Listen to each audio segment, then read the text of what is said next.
அஸ்ஸலாமு அலைக்கும்.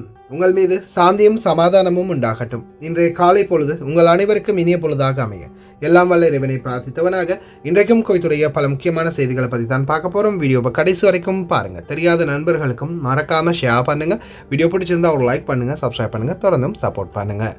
வீடியோக்குள்ளே போகிறதுக்கு முன்னாடி தொடர்ந்துமே ஞாபகப்படுத்துகிற ஒரு விடயம், சர்ஃபான் BA vlog நம்மளுடைய பழைய சேனல் ஹேக் ஆகிடுச்சு. ஹேக் பண்ணிட்டாங்க.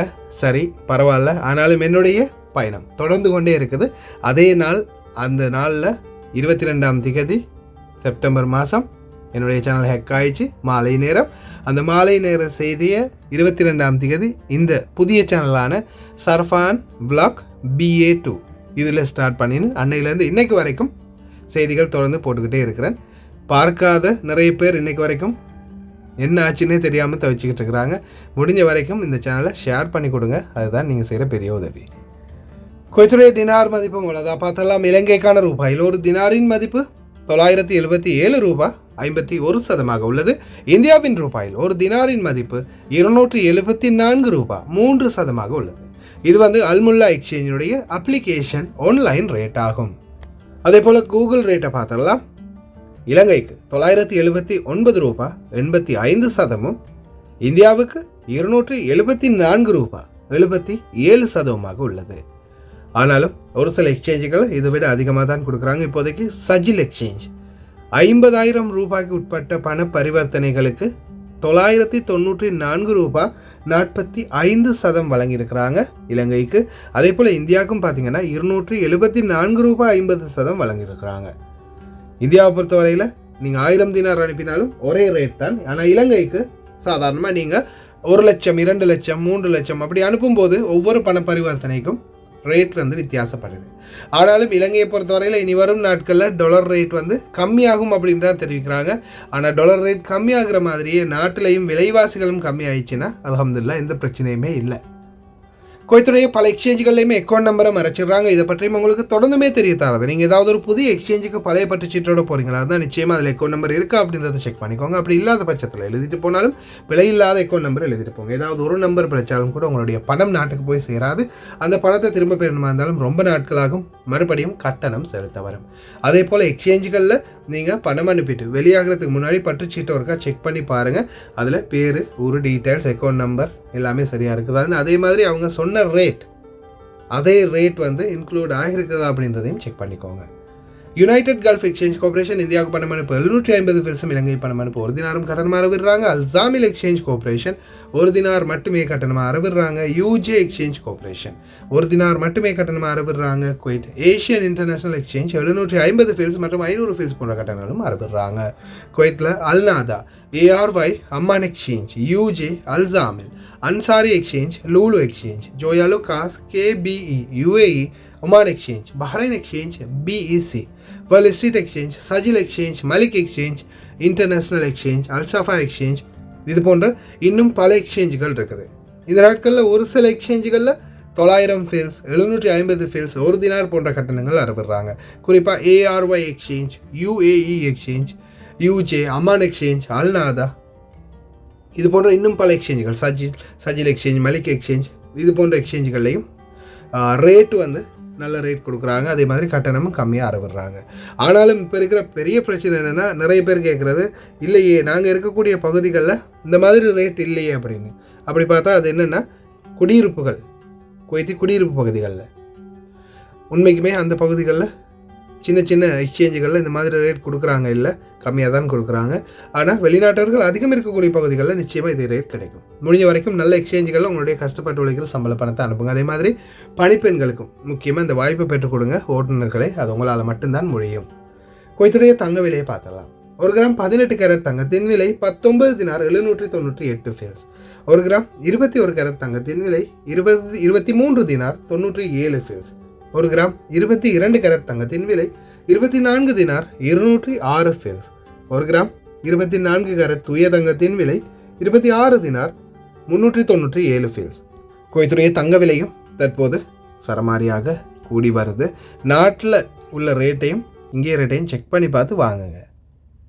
பாபா மாமா யாராலையுமே முடியாது. தப்பி ஓட்டிட்டீங்கன்னு கேஸை போட்டு சும்மா இருப்பாங்க. ஏன்னா உள்துறை அமைச்சரே நேரடியாக களத்தில் இறங்கியிருக்கிறாரு. பேங்க்குரிய டீட்டெயில்ஸ் மற்ற எல்லா டீட்டெயில்ஸ்களையும் கேதர் பண்ணுறாங்க. பயோமெட்ரிக் வைக்கலைன்னா குவைத்திகளுக்கு ஆப்பு தான். ஹசன் நஸ்ரல்லாவுடைய இறப்பு பல பேரை அதிர்ச்சியில் ஆழ்த்தி உள்ளது. அதே போல் அடுத்த லிஸ்ட்டை ரெடி பண்ணுறாங்க இஸ்ரேல். மீதம் இருக்கிறவர்களையும் தட்டி தூக்க போகிறதாக பகிரங்க தெரிவிப்பு. சவுத் சபேஹியாவில் தீ விபத்து. அதே போல் ஓட்டுநர்களுக்கு இனி வரும் காலம் பேரதிர்ச்சி காத்திருக்கும். ஏன்னா எங்கெங்கே கேமரா வைக்க போகிறாங்க, எந்தெந்த நேரத்தில் உங்களுக்கு எவ்வளோ ஃபைன் விழ போகுது அப்படின்றது கணிக்க முடியாததாக இருக்கும். தயவு செய்து கவனமாக இருக்கணும். இனிதான் பார்க்கலாம் அனைத்து தகவல்களையும். காலநிலை ஆய்வாளர் ஈசால் ரமதான். சளி, காய்ச்சல் மற்றும் தலைவலி நோய்களில் அதிகரிப்பு மற்றும் இலையுதிர் பருவகால ஒவ்வாமைகளின் தொடக்கத்தின் காரணமாக சப்ரி நாட்களில் உங்கள் ஆரோக்கியத்தில் கவனம் செலுத்துங்கள்.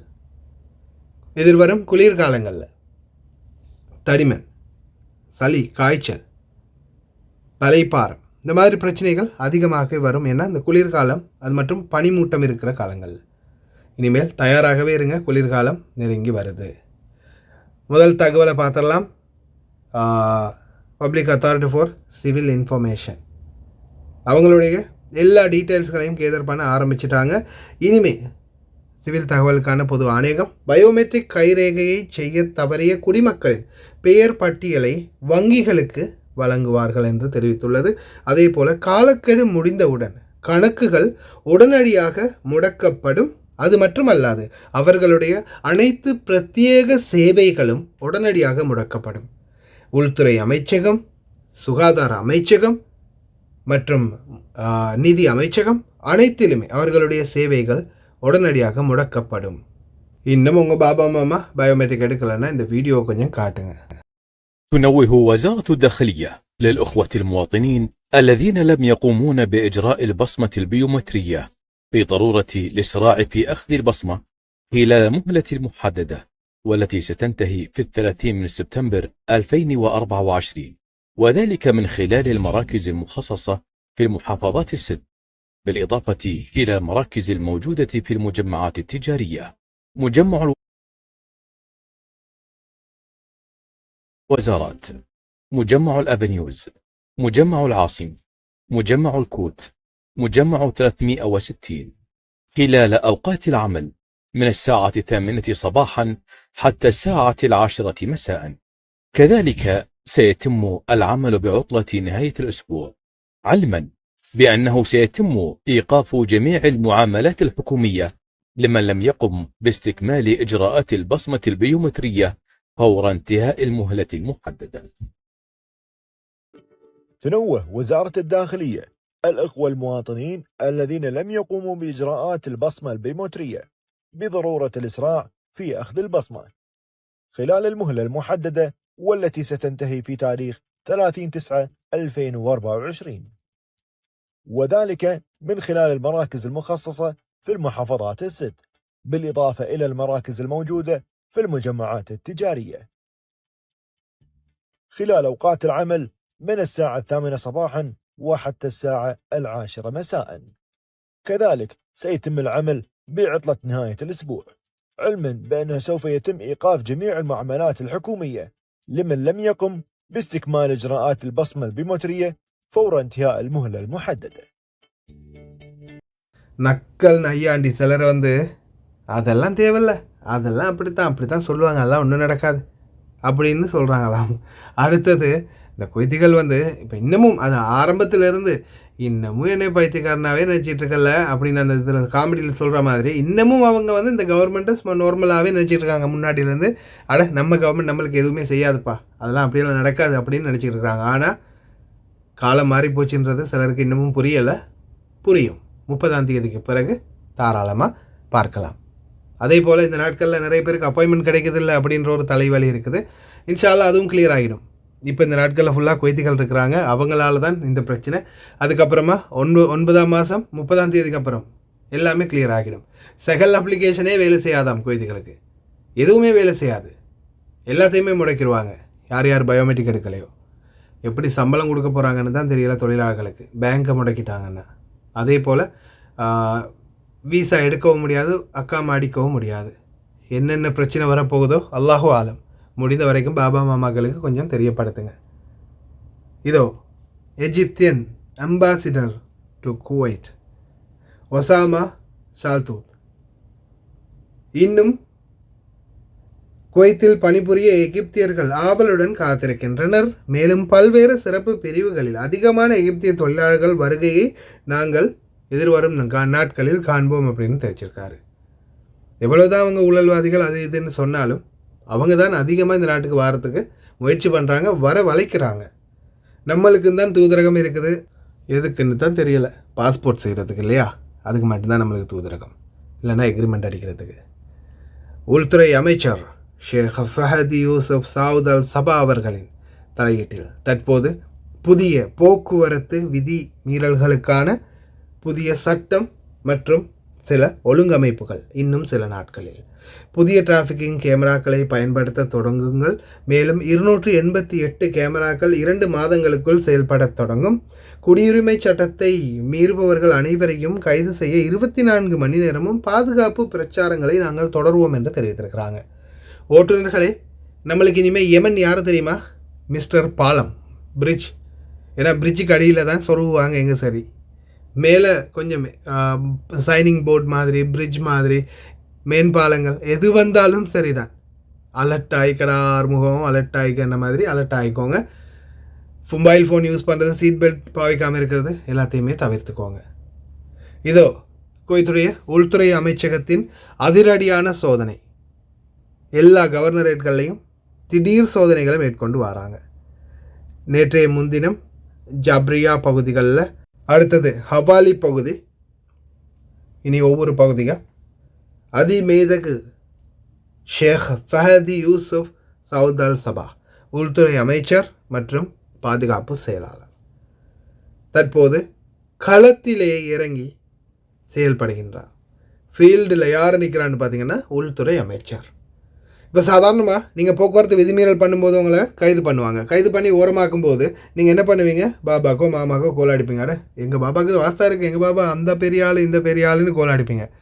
அந்த டைமில் யார் பக்கத்தில் நிற்கிறா? அமைச்சர்.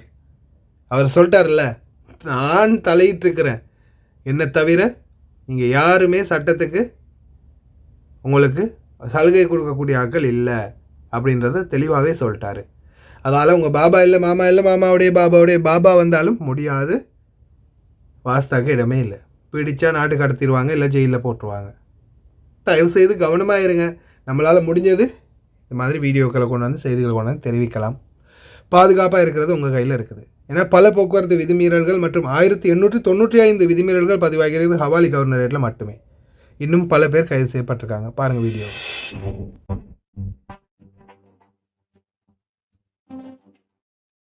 لليوم الثاني على التوالي الأجهزة الأمنية تنفذ حملة أمنية كبرى في منطقة حولي، وبإشراف ميداني من النائب الأول لرئيس مجلس الوزراء وزير الداخلية ووزير الدفاع الشيخ فهد اليوسف وكبار القيادات الأمنية. الكاميرات الجديدة بلشنا نركبها إن شاء الله خلال فترة بسيطة راح تشتغل إن شاء الله أقل من شهرين.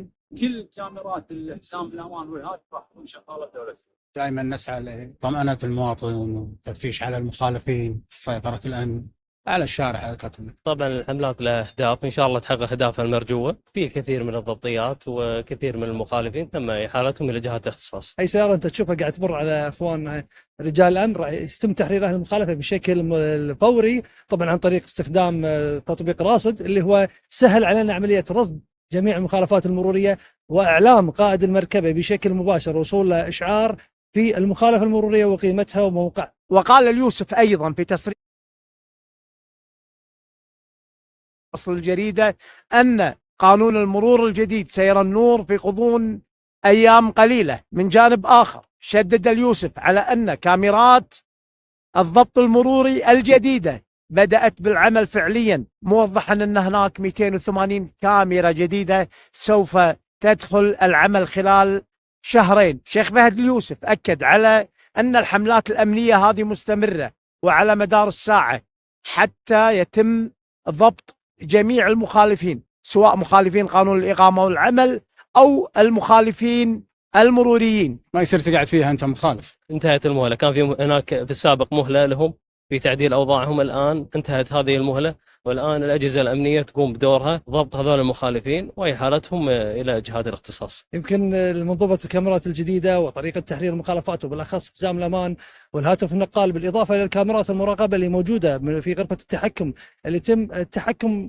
فيها أو مراقبة الطرقات من خلالها على مدار 24 ساعة.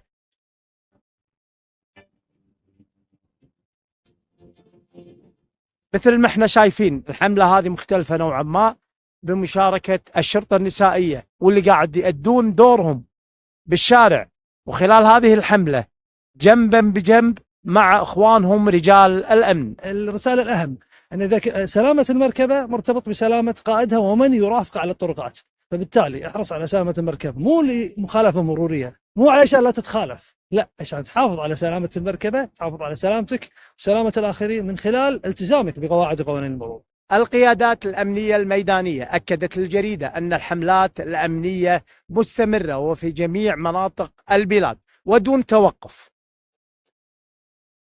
பாதுகாப்பு உங்கள் கையில் மக்களே. அடுத்ததா ஓட்டுநர்களே ரொம்ப கவனம். நேற்று சடனாக இந்த நபர், நான் என்னோட வண்டிக்கு முன்னால் தான் சடனாக ஃபாஹில் ரோட்டில் உள்ளே பூந்துட்டார். லைட்டும் இல்லை, ஒன்றும் இல்லை. இந்த ஐஸ்கிரீம் கரத்தைக்காரர்கள் ஹைவேக்கில் போடுறது மிகவும் பெரிய ஒரு டேஞ்சர். அதே மாதிரி ஃபோனை பார்த்துட்டோ இல்லை நான் குனிஞ்சி பிடிச்சிட்டோ வந்திருந்தேன்னா கொண்டு போய் ஏற்றிருப்பேன் அந்த ஆள் மேலே. நல்லா பாதுகாத்தான். ஓட்டுநர்களே ரொம்ப கவனம், முன்னாடி அடிக்கடி கவனிச்சுக்கோங்க. அடுத்ததாக சவுத் அல் சபஹியா பகுதிகளில் நேற்றைய தினம் திருமண வைபவ ஒரு வளாகத்தில் தீ விபத்து ஏற்பட்டிருக்குது. இந்த நேரத்தில் உடனடியாக வயர் பற்றி தான் இந்த தீ விபத்து ஏற்பட்டதாக தெரிஞ்சிருந்தாங்க தீயணைப்புத்துறை. உடனடியாக தீயணைப்புத்துறை வந்து தீய கட்டுப்பாட்டுக்குள்ளே கொண்டு வந்திருக்கிறாங்க. யாருக்கும் எந்த ஒரு சேதமும் இல்லை. அதே மாதிரி மின்சார விடயங்களில் தயவு செய்து ரொம்ப கவனமாக இருங்க. ஒயர்களை கலட்டி விட்டுருங்க உங்களுடைய தேவைகள் முடிந்ததுக்கு பிறகு. இன்னாலில்லாஹி வ இன்னா இலைஹி ராஜிஊன். ஒஃபிஷியலாக இன்ஃபர்மேஷன் கிடைச்சிருக்குது. ஹிஸ்புல்லா அனௌன்ஸ் பண்ணிட்டாங்க ஹசன் நசரல்லா அவர்கள் கொல்லப்பட்டார் அப்படின்னு. ஆனாலும் இன்னும் ஒவ்வொரு பகுதிகளையும் டார்கெட் பண்ணிக்கிட்டே இருக்கிறாங்க. இஸ்ரேலுடைய ஹீப்ரோ நியூஸ் சேனல் வந்து பார்த்திங்கன்னா ஒவ்வொரு பகுதிகளையும் சுட்டி காட்டுறாங்க. அதே மாதிரி இப்போ எலிமினேட் பண்ணப்பட்டவங்க இத்தனை பேர், அதே மாதிரி இன்னும் சிலர் பேர் இருக்கிறாங்க அப்படின்னு ஒவ்வொருத்தரையும் வந்து ஃபோட்டோவோட சேர்த்து சுட்டி காட்டுறாங்க. யஹ்யா சின்வார் உட்பட ஹூத்திகளின் தலைவர் ஏமன் இராணுவ தலைவர் அவரிலிருந்து ஈரான் தலைவர் வரைக்கும் சுட்டி காட்டிகிட்டு இருக்கிறாங்க. அல்லாஹ் போதுமானவன், என்ன நடக்க போகுதுன்னு தெரியலை. அதே மாதிரி தன்னுடைய ஆதங்கங்களை ஒரு சிலர் வெளிப்படுத்துகிறாங்க, சிலர் வந்து தன்னுடைய சந்தோஷங்களை வெளிப்படுத்துகிறாங்க. ஆனாலும் சிந்திக்க வேண்டிய பல விடயங்கள் இருக்குது. உண்மையிலேயே ஒரு சில விடயங்களை வந்து யாராக இருந்தாலும் சரிதான், இந்த மனுஷன் கதைக்கிறது வந்து இந்த நாட்டுக்காரங்களாக இருந்தாலும் சரி வேறு யாராக இருந்தாலும் சரி மூஞ்சிக்கு முன்னுக்கு கிளின்னு கிழிச்சு விட்ருவார். அதை மாதிரி தான் போட்டிருக்காரு இந்த பதிவை. السلام عليكم ويعطيكم العافية. موضوع حسن نصر الله مات ولا مات، شهيد مو شهيد، أفهم لو كنت مثلا من إدلب سوريا انك تفرح بموته، افهم اكيد، لان حزب الله ذبح اطفالكم ونسائكم وشبابكم ورجالكم وغيره.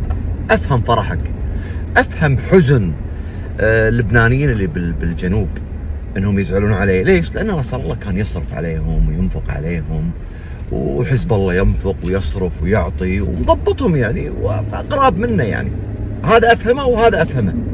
اللي عقلي ما يستوعبه الكويتي اللي فرحان بموته او الكويتي اللي زعلان على موته. اللي فرحان بموته على شنو انت مستانس انه يموت؟ واحد ايراني عايش بلبنان ونفذ سياسة ايران في لبنان، انشكوا. انت خوالك اللبنانيين لا قتل اخواننا السنة، يعني انت قاعد يعني فرحان من ناحية طائفية لانه شيعي من صدقي. انت زعلان عليه ليش؟ ولد خالتك ولد عمك؟ لا، هو كان ينصر من ايران. انت كويتي، انت زعلان علشان انه شيعي طائفيا انت بتوقف معاه. فانا ما اشوف انه كويتي فرحان او زعلان، لا داعي. انا بالنسبه لي ما راح اقول كلب ومات، الله يرحم المسلمين كلهم. واحد ايراني بلبنان مات، انا ايش علي؟ الحق يقول اترك عنك الحق. ما شفت لي واحد زعلان عليه سني، او انه ممكن يكون سني يدور رتويت وعشان يقولون عنه انه مو طائفي ما شنو، بس هذا اللي هو. ولا شفت واحد زعلان عليه والله العظيم. احنا شكو مشغولين ببلدنا والسمع والطاعه لولاة امرنا في دولة الكويت. انا بالنسبه لي اللي قاعد على كرسي الحكم، كرسي حكم دولة الكويت، هو ولي امري. من اسرة الصباح ايا كان تختاروا هذه الاسره فهو ولي امر بالنسبه لي. واطيعوا الله واطيعوا الرسول واولي الامر منكم. انا بالنسبه لي اولي الامر في الكويت هم حكام دوله الكويت. اي احد خارج الكويت انا ما لي علاقه فيه، لا اواليه ولا افرح بفرحه ولا احزن لحزنه. لا والله انا افرح الفرح بلدي. بالقران مكتوب شيء، القران الكريم ولي الامر منكم. من اولي الامر؟ حكامنا ايا كان مذهبهم. يعني حاكم الدوله نطيع. شو اسوي انا لو كنت مثلا بايران ولي امري هناك يكون خامنئي، بس انا بالكويت شلون خامنئي؟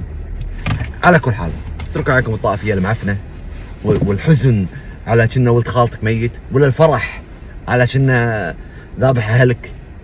اهل السنه طيب لا تصير طائفي. انسان مات، انا فعلا زعلان على اهل سوريا وعلى اهل العراق وعلى اهل غزه وعلى ما يحدث في لبنان وعلى موت اي انسان مهما كان، بس فرحي وحزني ما له علاقه بالطائفيه. يا معفن انت وياه. حبوا لله وكرهوا لله. انسان يعني هدم الكعبه عند الله يعني اهون من دم مسلم. واحد يشهد ان لا اله الا الله ويشهد ان محمد رسول الله، لا بس هذا يسب ما ادري من، خلاص عند الله. يعني انت مع الشيعة مو مع الشيعة ولا مع السنه. جماعه الوضع معفن، الوضع يكسر خاطر. وضعنا احنا كعرب يكسر خاطر. ايران والصهاينه قاعدين واحنا شنو؟ فاهمين الوضع. تركوها فانها منتنه. السلام. உண்மையிலேயே கணக்கே இல்லாமல் இருக்கிறாங்க. மிடில் ஈஸ்ட் வந்து குறிப்பாக இந்த 6 அரபு நாடுகள் இதை பற்றின பேசுகிறாங்க தான், குரல் கொடுக்குறாங்க தான், ஆனால் சரியான ஒரு சிந்தனையே இல்லாமல் இருக்கிறாங்க. ஆனால் எவ்வளோ தூரம் இது பெரிய பிரச்சனைகளை கொண்டு போய் விடப்போகுது அப்படின்றதுல இன்னமும் சரியான ஒரு தகவல் இல்லை, கிளாரிஃபிகேஷன் இல்லை. ஏன்னா இப்போ நீங்களே பாருங்கள், முதலாவது பலஸ்தீனில் கை வச்சாங்க, அடுத்தது லெபனான், சிரியா, அதுக்கப்புறமா யெமன், இப்போது ஈராக்கு நெருங்கி வர போகிறத தெரிவிச்சிருக்கிறாங்க. அப்போ ஈராக்குன்னா அடுத்தது என்ன? ஈராக்குக்கு அடுத்தது பக்கத்தில் இருக்கிறது குவைத் தான். அப்படியோ Kuwait, Saudi, Qatar, Oman, Dubai, Bahrain எதெல்லாம் தொட போகிறாங்கன்னு தெரியலை. ஆனால் அரபு நாடுகள் இன்னமும் அலட்சியமாகவே இருக்குது. அல்லாஹ் தான் பாதுகாக்கணும். அதே மாதிரி லெபனானில் இருக்கக்கூடிய எங்களுடைய தொழிலாளர்களுடைய நிலை என்ன அப்படின்றத பற்றியும் உத்தியோகபூர்வ தகவல் ஒன்றும் இல்லை. லெபனான்லாம் நிறைய பணிப்பெண்கள் இருக்கிறாங்க, அவங்களுடைய நிலைமை என்ன அப்படின்னு தெரியலை. அல்லாஹ் தான் பாதுகாக்கணும் அனைவரையும். முடிந்த வரைக்கும் பிரார்த்தனை பண்ணுவோம், அது மட்டும்தான் நம்மளால் பண்ண முடியும். கடைசி வரைக்கும் பார்த்த எல்லாருக்குமே ரொம்ப நன்றி. தெரியாத நண்பர்களுக்கும் மறக்காமல் ஷேர் பண்ணுங்கள். வீடியோ பிடிச்சிருந்தால் ஒரு லைக் பண்ணுங்கள், சப்ஸ்கிரைப் பண்ணுங்கள். இன்னொரு நல்ல வீடியோவில் சந்திக்கலாம்.